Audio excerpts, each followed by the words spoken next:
Hoy saltaron de mi cama los restos óseos abandonados por el Neandertal.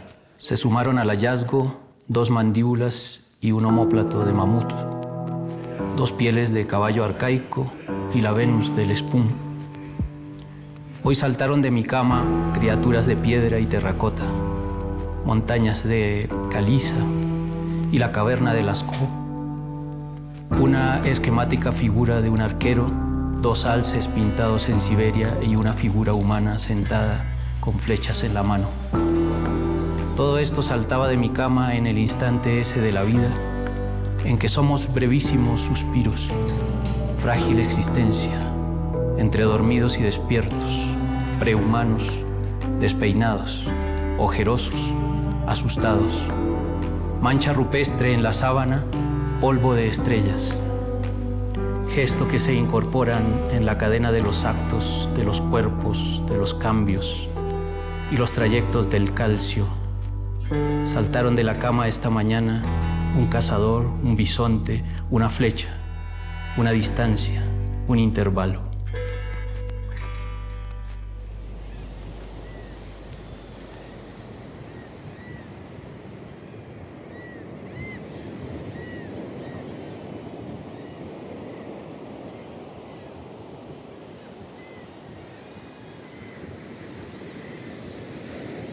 Bueno, bienvenido Mario, muchas gracias. Gracias a ti, Salvador, por la invitación. ¿Qué es un intervalo? Un intervalo. Siendo rigurosos y respetuosos con el desarrollo del pensamiento en Occidente, habría que adentrarnos en una dimensión donde ocurre el movimiento. Y es una dimensión en la que ocurre el movimiento, que es el que confundimos con el espacio recorrido. Es recurrente confundir el movimiento con el espacio recorrido. Pero un intervalo, desde una excursión ontológica al intervalo, nos llevaría a esa dimensión que es invisible a los ojos. Esa dimensión que para María Zambrano, la filósofa española exiliada en México, la filósofa de la imagen, para ella el intervalo es la dimensión allí donde el artista acude a encontrarse con las cosas sin nombre. Y en la imposibilidad de nombrarlas, dice, no tiene otro recurso que acompañarlas y amarlas. Llegamos a una edición de mundo, a un montaje. Esa es la obra de arte, la cosa, obra de arte en su dimensión cósica. Pero el obrar del arte hace que esa dimensión cósica abra un intervalo, abra una dimensión donde nos hacemos testigos de una aparición. Y esa aparición es la de nosotros mismos transformándonos.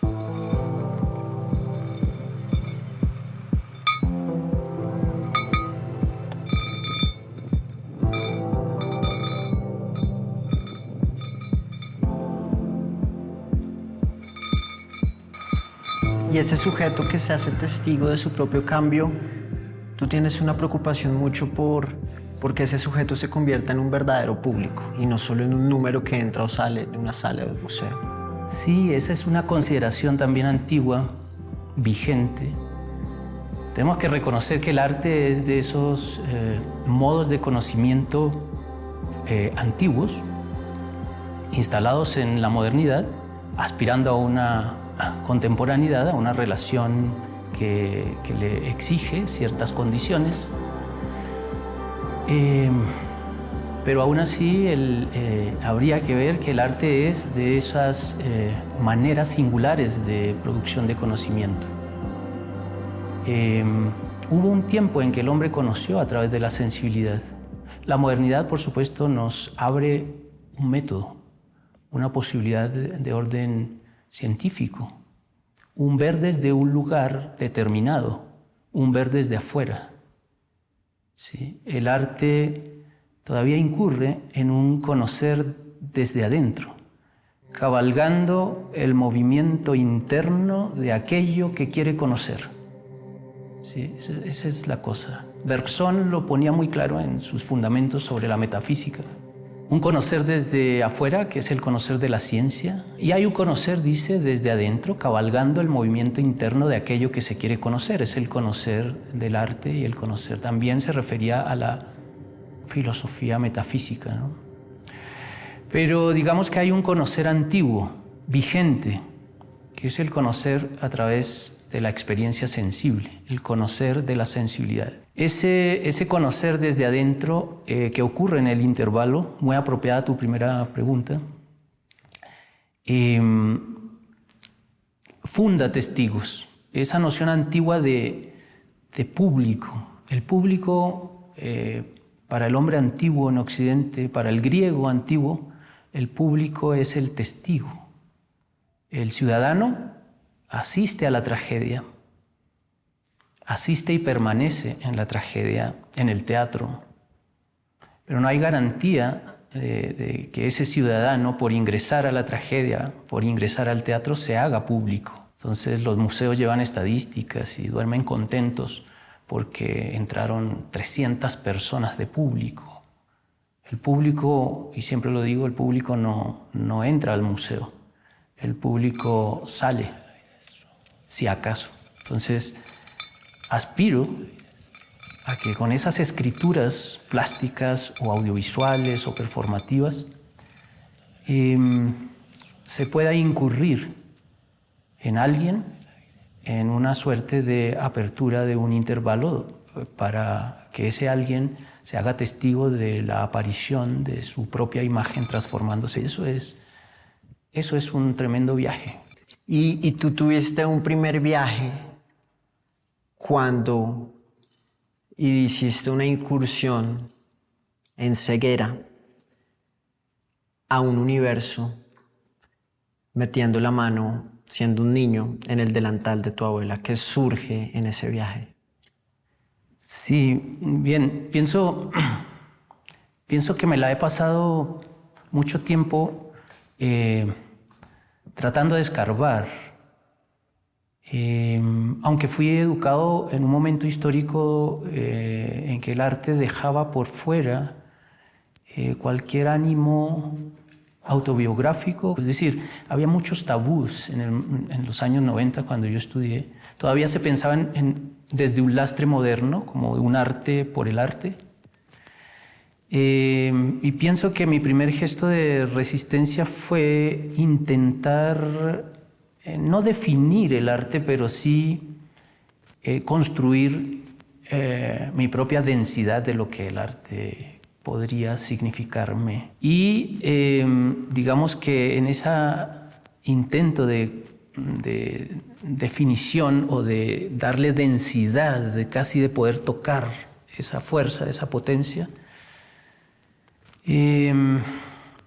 empiezo a reconocer unos ápices que tienen que ver quizá con los momentos más antiguos de la memoria. Es una metáfora el delantal de mi abuela, pero en realidad me refiero a esas jornadas, merodeándola, abrazándola, incursionando en su delantal. Yo era un niño y me colgaba de ese bolsillo y digamos que allí había toda una promesa de mundo, ¿no? La ventana de mi abuelo también. Mi abuelo en el último piso tenía una habitación secreta que yo descubrí y era una habitación de madera, como una suerte de altillo, vacía, y digamos que yo me autoexiliaba a esa habitación casi que a diario a contemplar el polvo que flota y que se hace evidente por la luz del sol que entraba por una ventana larga como el horizonte. Le debo la responsabilidad de esa ventana de un deseo de mundo. Mi abuelo me hacía ver de lejos y me hacía desear y me hacía aspirar seguramente a través de esa ventana. Una de mis primeras lecciones de filosofía las recibí a los 5 años mirando por esa ventana porque por supuesto que años después, ya en mi vida académica, descubrí un concepto antiguo que es el clinamen. El clinamen, que los presocráticos, los epicureístas especialmente, le asignaron el nombre clinamen a la fuga de esas partículas que se fugan del manto de caída vertical de polvo. Los epicureístas pensaron en el clinamen mucho y le asignaron el origen, o soportaron más bien en ese fenómeno el concepto de libertad. Fundaron una noción de libertad entendida como pérdida del miedo al destino. Me interesa mucho el psicoanálisis a través de mi producción y he ido encontrándome con esos socavones que a veces... ¿Te psicoanalizas? Sí, trabajo muy juicioso con procesos psicoanalíticos. Y ahí podría encontrar otro evento pues, de ruptura en tu vida, que es el exilio de tu padre. Sí.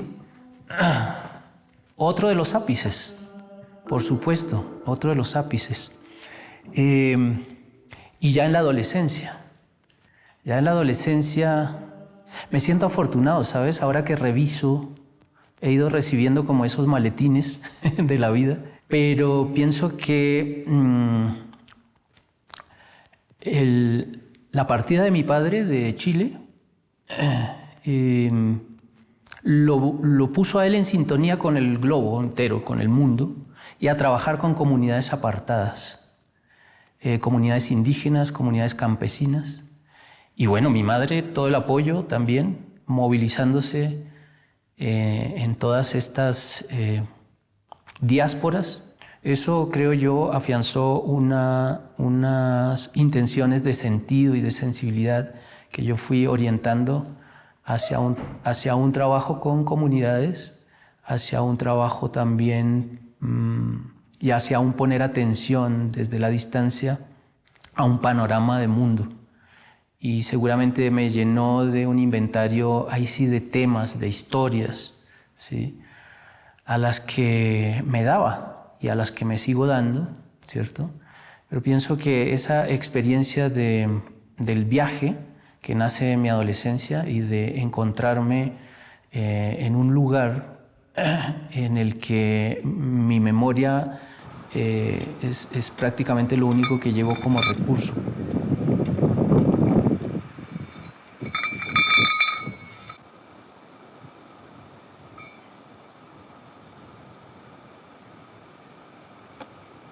Quiero compartirte un extracto del libro La danza de la realidad de un compatriota tuyo, Alejandro Jodorowsky, que habla de su primer destierro. El día que mi padre anunció a quemarropa, mañana nos vamos de aquí, viviremos en Santiago, me sentí morir.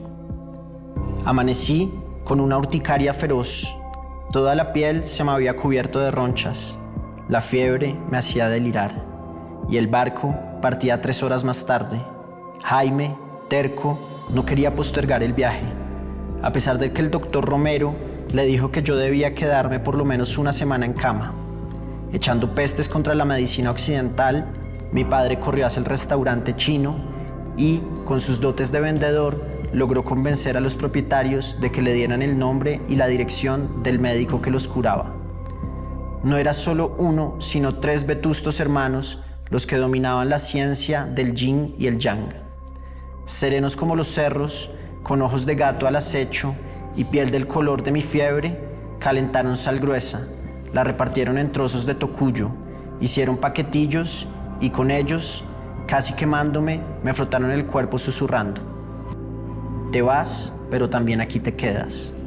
Si las ramas crecen queriendo ocupar el cielo entero, las raíces nunca abandonan la tierra donde nacieron. En media hora, los chinos me curaron la piel, la fiebre y la pena, iniciándome en el taoísmo. Tú te fuiste, pero también te quedaste en Chile.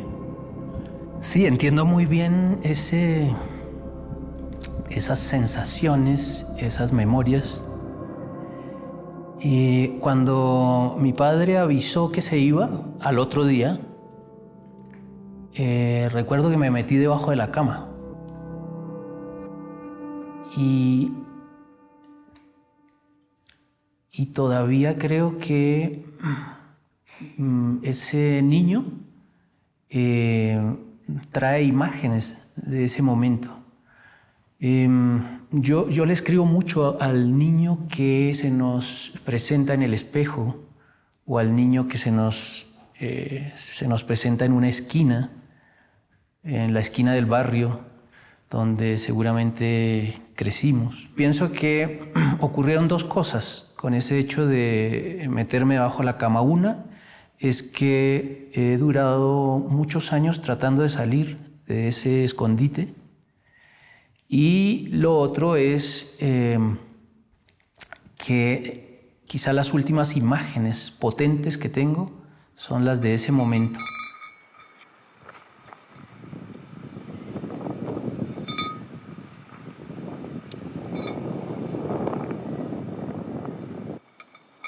La performatividad tiene algo que uno busca y es poder desterritorializar el yo para darle espacio a una comunidad entera.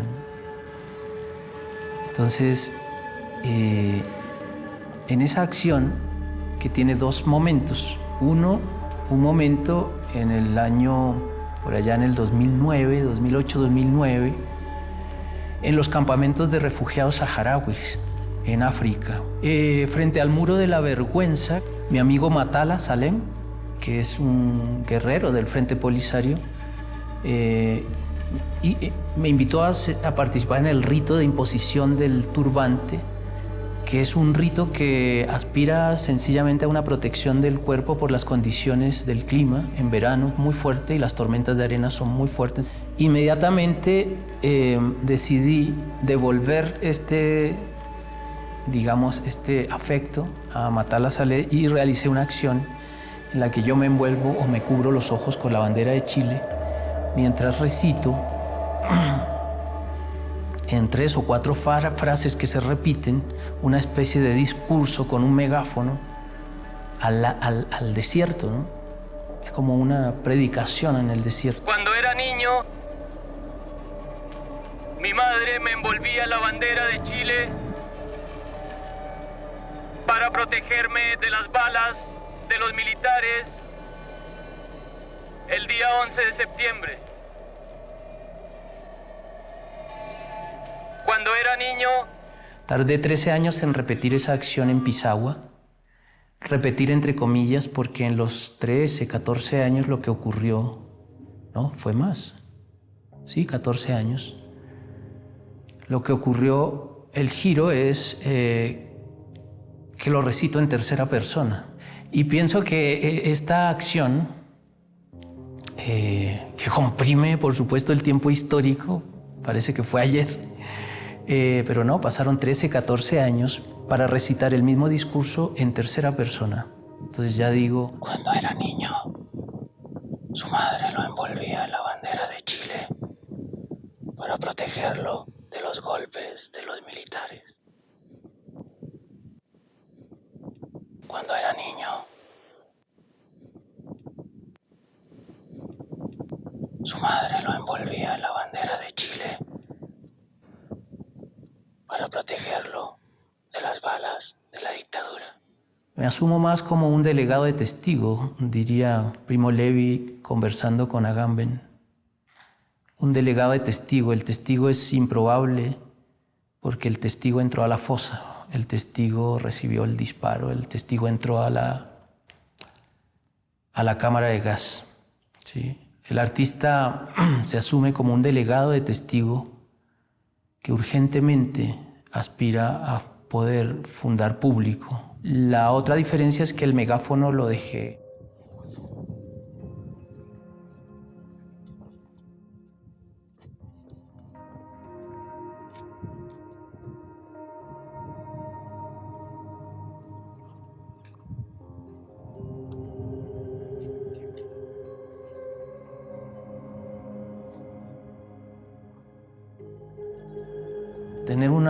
Tener una idea no es frecuente. ¿Sí? No hablamos de buenas o malas ideas, hablamos de ideas. Hay ideas en los ámbitos y están destinadas a esos ámbitos. Entonces, una cosa son los temas y otra cosa es eso que a la larga Yo pienso, al mirar de manera retrospectiva, vemos que se ha tratado de un asunto, de un gran asunto, de un duelo, de una especie de encuentro.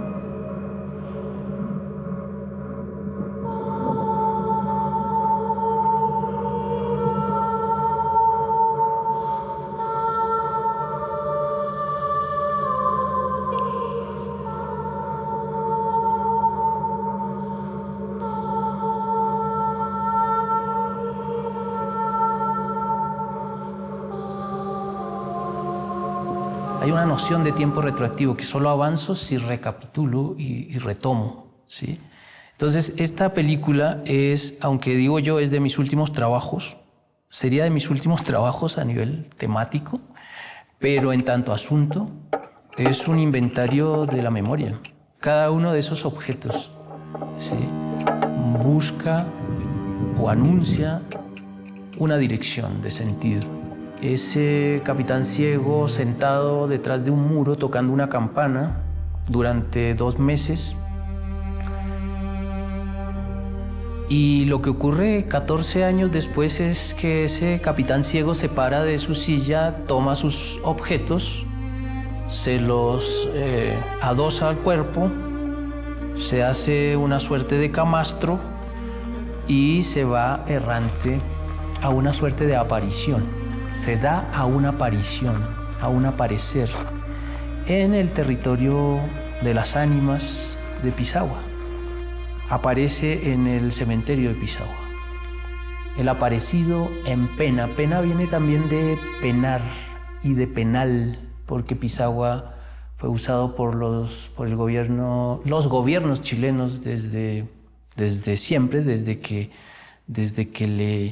le quitan este territorio a Perú en la Guerra del Pacífico, a finales del siglo XIX, toda la primera mitad del siglo XX, es abandonado, llevado a su suerte y usado como lugar de destierro de homosexuales, destierro de comunistas, destierro de trastornados, hasta que Pinochet también, por supuesto, lo usó como campo de concentración. Entonces yo regreso, digamos que voy a este lugar y me doy a un desocultar la imagen y me planteo una estancia en ceguera.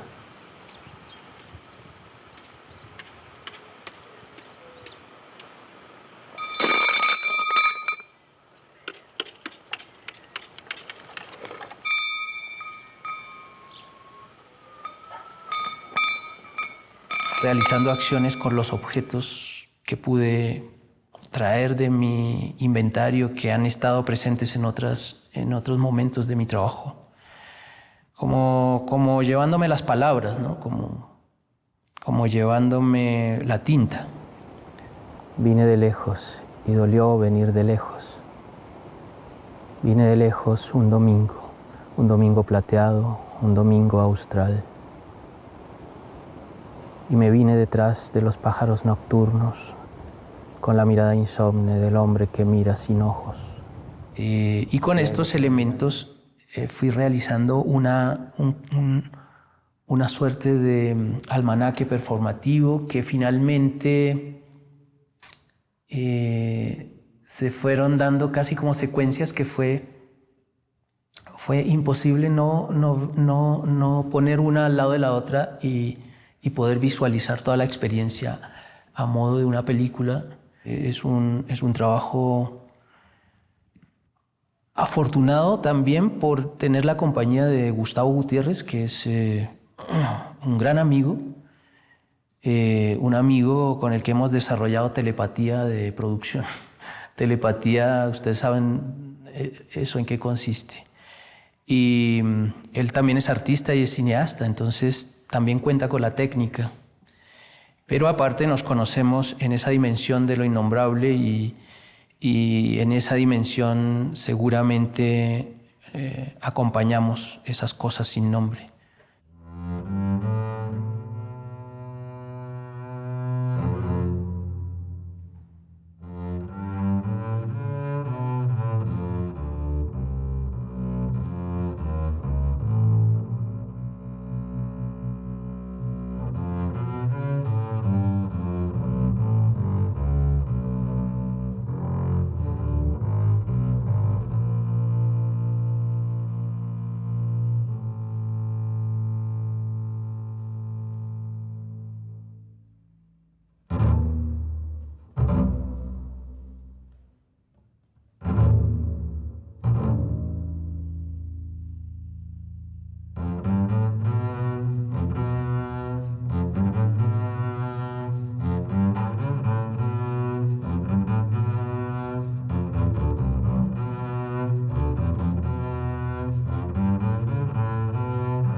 Quiero acudir entonces como a compartirte otro de este libro que es un faro personal mío, pero también que pretendo que sea como un faro del programa.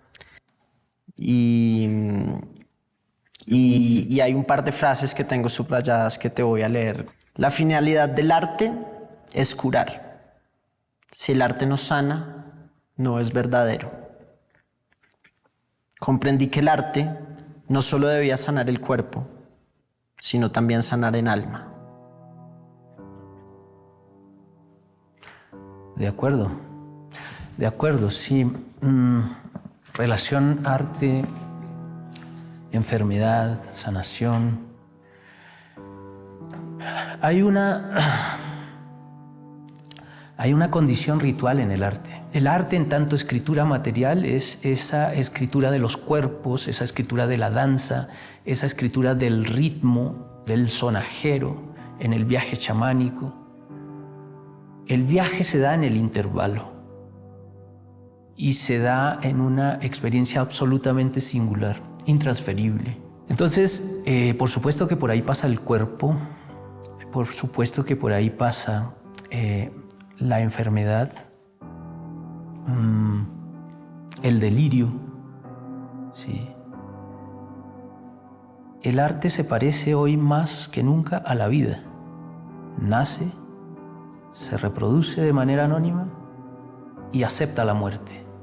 Sobre todo en algo que tú has tratado mucho, que es el acto performático, ¿no? Las obras temporales.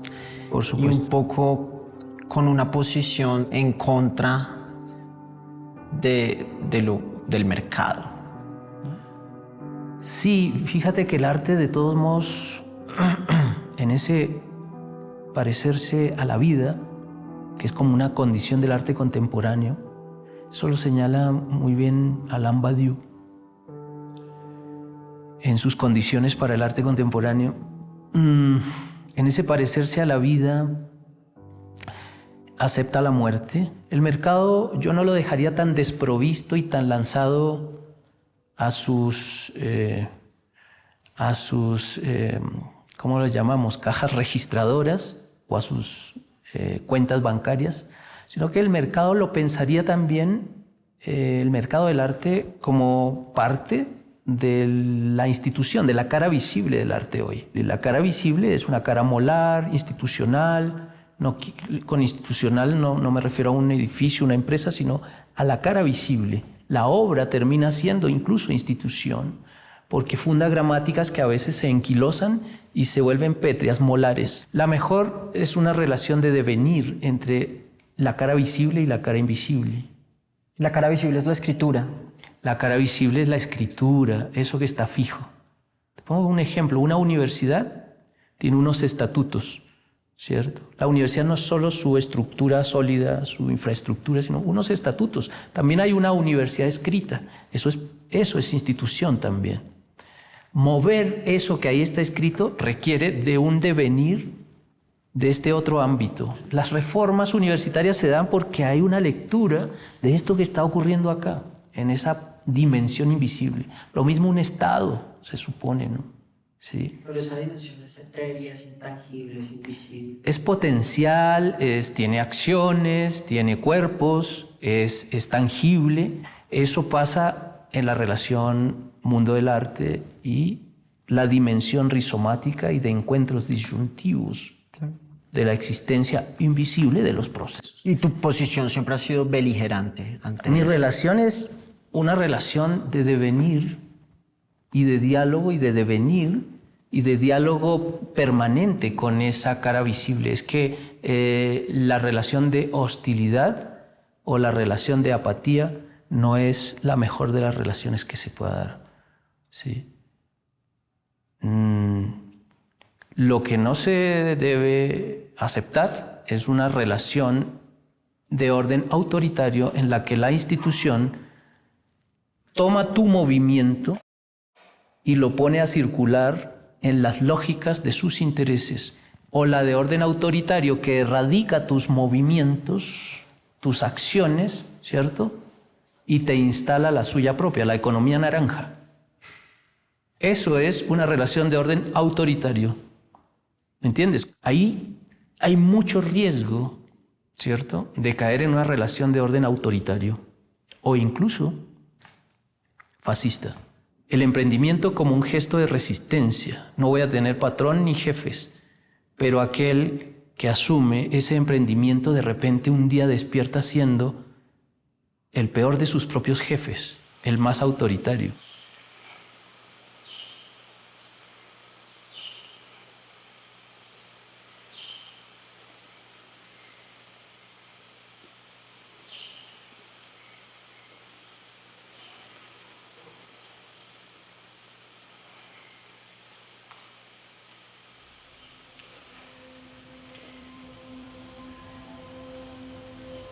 Y acá hablábamos hace un rato de Philippe Renaud en El genio y la locura, y en la introducción tengo subrayado: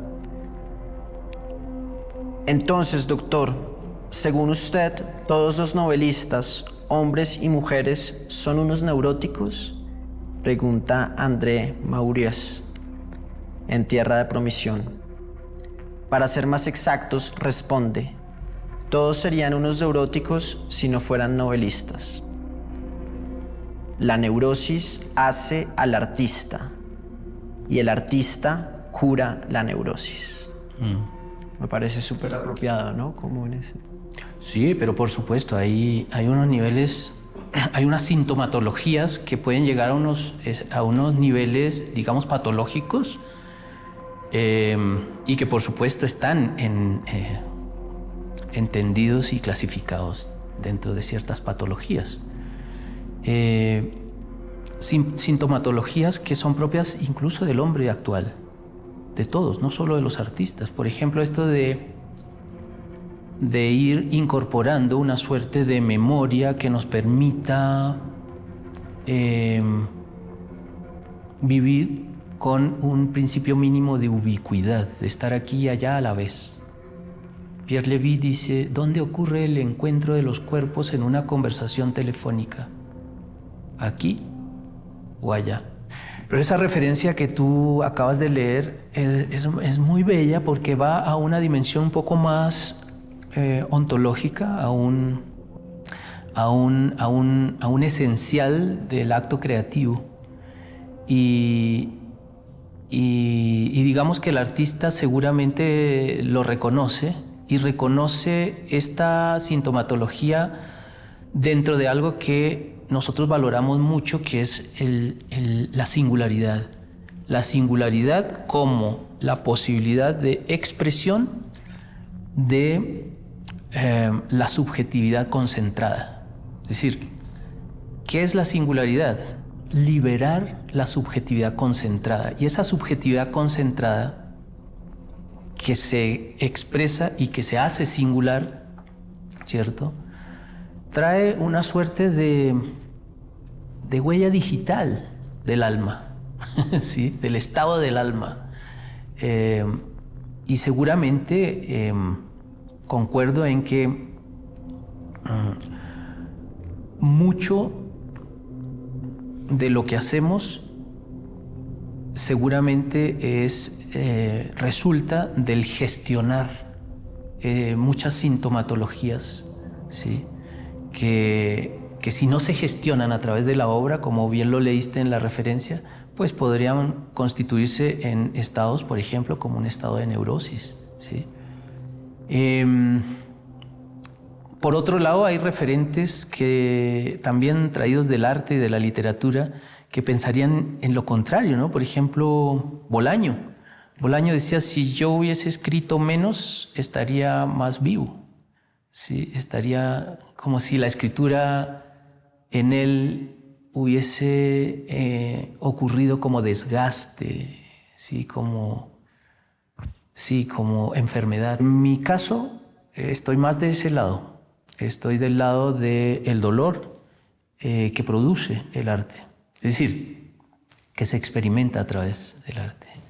Y pienso que seguramente mi humildísimo aporte desde mi escritura, desde mis distintos modos escriturales, lo pienso como una edición de mundo, como un poder ordenar unos cuantos materiales, unas cuantas fuerzas, de otra manera instalando o abriendo ese escenario para que sea posible un intervalo, para que sea posible un testigo de una aparición de una imagen. Mi relación con el arte es una relación de pura necesidad de responsabilidad. No implica un gozo. Sí. Y se recurre, por ejemplo, con el psicoanálisis, se recurre a encontrar dolor como para... En lo que se me constituyen los viajes psicoanalíticos es en una restauración o reconfiguración de mapas, como de cartografías que tienen que ver con una historia en donde definitivamente la conclusión es que somos un segmento de duración mínimo. Que esa sensación de parece que fue ayer, efectivamente fue ayer, ¿sí? Entonces, ese ha sido mi ejercicio, como recuperar el hilván. El hilván, creo yo que de mi primera escritura, que recuerdo un elefante, una cartulina con la silueta de un elefante que aprendí a repisar. Fue mi primer dibujo y mi primer trabajo manual. Repisar el contorno de un elefante con una lana roja, me acuerdo. Los elefantes siguen siendo mis animales favoritos y el color rojo ha estado presente mucho en mi trabajo. El color rojo ha estado como talismán, ha estado como hilo rojo de la memoria. Me interesa mucho esa posibilidad de derrumbar el muro que separa el conocer de la ciencia del conocer sensible, del conocer del brujo, del conocer del chamán, del conocer de la abuela, ¿sí? Desbaratar ese muro. Hay cosas que hemos olvidado como especie, ¿sí? Como especie. Y pienso que la ciencia en parte se encarga o está desesperadamente... ¿Qué investiga la ciencia? ¿Sí? Creo que lo que busca es encontrar la manera de recordar lo que el chamán no ha olvidado. Sí. Quisiera como recurrir a tocar tu sensibilidad con un recuerdo que teníamos preparado, buscamos en el archivo, un momento que marca trascendentemente tu destino. Es este momento. Puedes dar play cuando quieras. Hace 25 años, según la versión hasta hoy existente, se suicidó el presidente de Chile, Salvador Allende, para no entregarse vivo a los militares encabezados por el general Augusto Pinochet. La rebelión militar comenzó en las primeras horas de la mañana del 11 de septiembre de 1973, cuando una guarnición de la Armada del puerto de Valparaíso se declaró en contra del presidente Allende. En pocos minutos, los hombres de la Armada recibieron el apoyo de los jefes de todas las fuerzas chilenas y ordenaron tomar la Casa de la Moneda, el palacio presidencial, donde se encontraba el presidente. Enterado Allende del golpe, se atrincheró junto con sus escoltas y decidió hacer frente a los golpistas, empuñando un fusil ruso AK-47 que le había regalado su amigo Fidel Castro. Los militares bombardearon el palacio presidencial, quedando Allende prácticamente aislado. Luego de hablar por radio a los chilenos, a quienes les pidió no resistir para evitar una masacre, y ante la evidencia de que estaba perdido, Allende se suicidó. Consolidado el golpe militar, se inició una campaña de represión y muerte de los opositores a la dictadura. Hoy en día, cientos de madres buscan a sus hijos desaparecidos. Pinochet asumió como jefe de gobierno durante 17 años, fecha cuando abandonó el poder, condicionando al Congreso a que lo eligieran como senador vitalicio hasta los últimos días de su vida. Señal memoria. Imágenes y sonidos. Bueno, sí. En ese momento yo estaba muy chico. La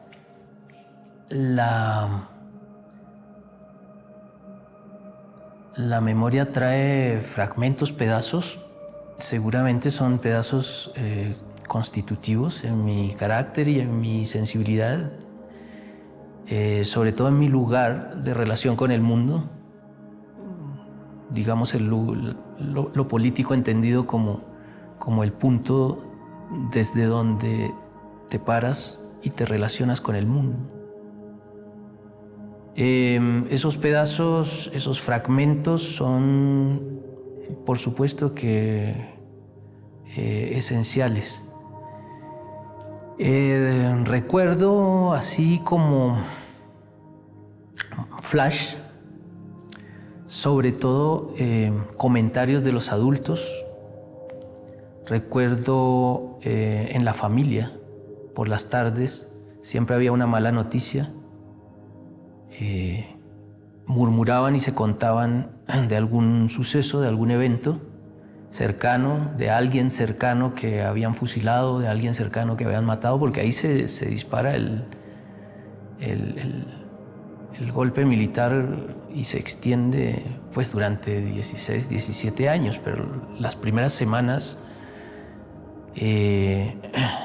yo lo que recuerdo es como una suerte de relatos diarios y darme un poco a la escucha de estos rumores de los adultos de la casa, que hablaban de un profesor, que hablaban de un compañero de mi padre, de la universidad, que hablaban de un vecino, de fusilamientos que se daban de manera absolutamente arbitraria, pero de lo más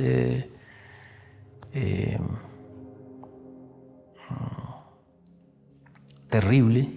Cuando fue el estallido del golpe militar el 11 de septiembre, se podría decir que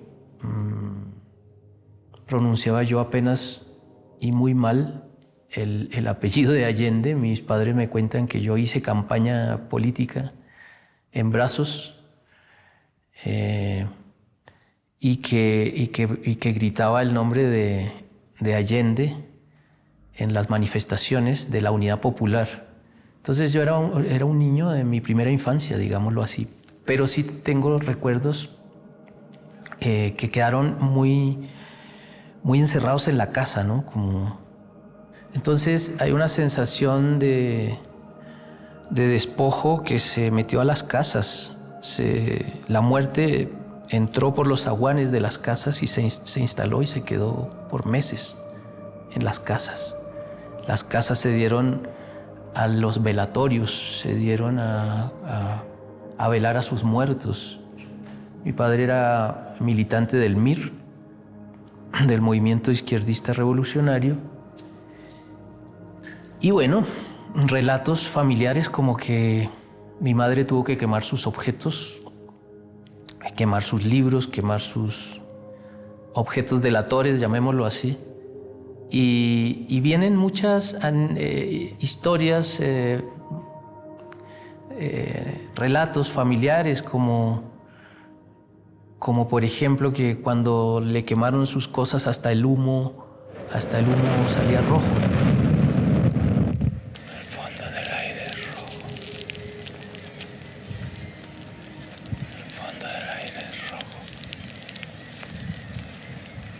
El fondo del aire es rojo. El fondo del aire es rojo. El caso es que,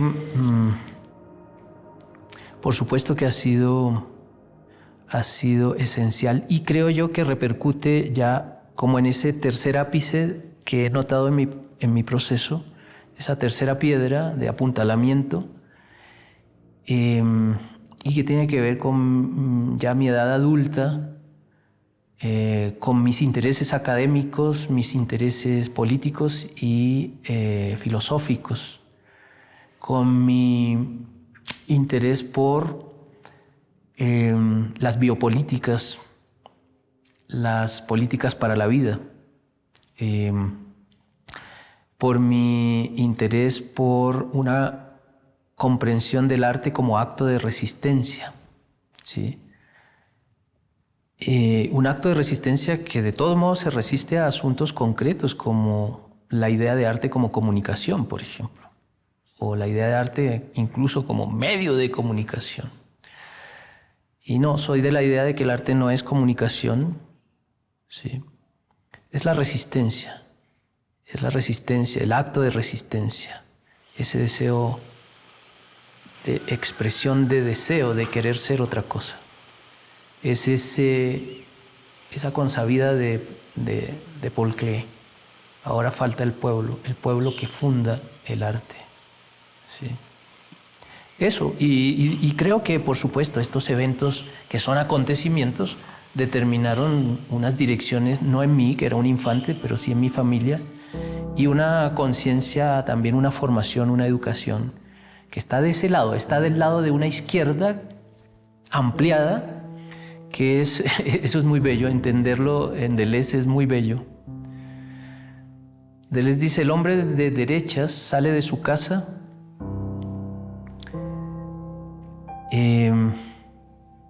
se mira los pies y se va hacia el horizonte. El hombre de izquierdas mira lo más lejano y desde allá se viene recorriendo el camino hasta llegar a sus pies. Sí. Siempre le digo a mis estudiantes que trabajen con un globo terráqueo sobre el escritorio. Sí. Que tengan un horizonte, una noción de mundo, que miren lo más lejano, ¿sí? Y que de últimas están sus intereses, sus pies.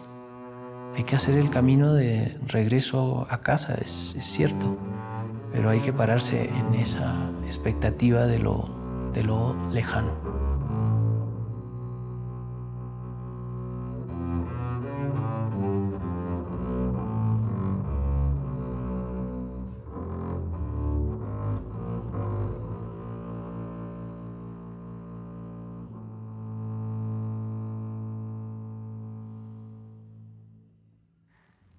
No podré avanzar así por el camino de tierra, como el hilo de agua por la sequía. No podré. Así como avanza el ocaso por la cumbre, diciendo adiós suavemente, no podré. No podré ir como va la luz, yendo simplemente. Veloz viene de afuera, extraterrestre, lunática, ingrávida. Gira en la curva de la tierra, la luz va y viene. Tampoco iré como el viento va, rugiendo entre las palmas, oscilando, ondulando, horadando, dando botes y rebotes, viento que sopla un soplo y habla en voz baja. Ni podría ir estrepitoso como van las malas noticias, corriendo por las avenidas, por las alamedas y los puentes. No iré como el ruido de las fábricas, ni el motor de una motocicleta. Me iré a la tumba como un hombre, así como vamos todos, carne y hueso, pesado, indomable, silencioso y ciego, lleno de esperanza de haber muerto y que la muerte no se trate de otra vida. Muchas gracias, Mario. Gracias a ti.